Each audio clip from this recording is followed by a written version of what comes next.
So I'm here specifically to address the Gazette notice that was issued by the Salaries and Remuneration Commission on 17th of July 2017, when members were very busy, on 7th of July rather, 7th of July, when members are very busy in campaigns. And a lot of the members, as you know, went into campaigns when they knew the basis for their remuneration, and they took it as it was the last time.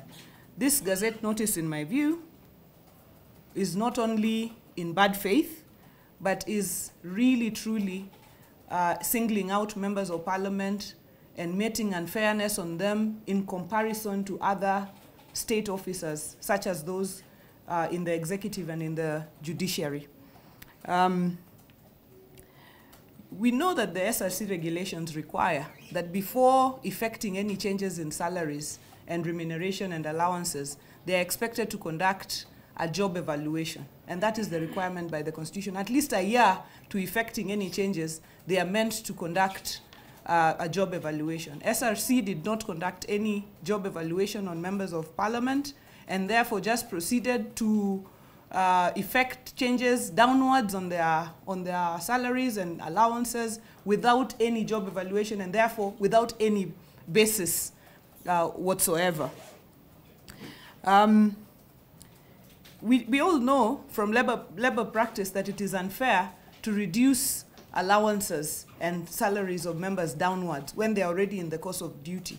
We do know that over 30% of members of parliament who are going to be in this 12th parliament were already members of parliament in the past. And therefore, for them, this would be a major reduction. And even for the new members of parliament, they went into campaigns, they went into seeking these positions knowing what the salaries and allowances were. When you come up here and say that there is no car grant for a member of parliament, are we really being fair? Are we expecting members of parliament to perform their duties in the way they should? When you say that there's going to be just arbitrary figures for mileage, when we know that members travel every day, every week mostly, to go down to their constituencies, it really is unfair. Again, the mortgage for members of parliament was put at the same rate as mortgage for other members in the executive and elsewhere. Then when we have come back to this parliament, we are told that mortgage for members of parliament has been reduced significantly, and that of those people in the executive has been left at where it was. Again, very, very unfair. What I would like to state is that there is a mission to demean the legislative arm of government.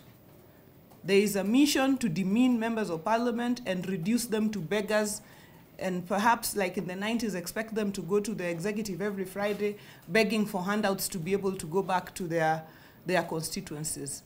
And this will not happen under our watch at the Parliamentary Service Commission. Members will not be reduced to beggars as we look on, since the Parliamentary Service Commission has the responsibility to take care of the welfare of members of parliament.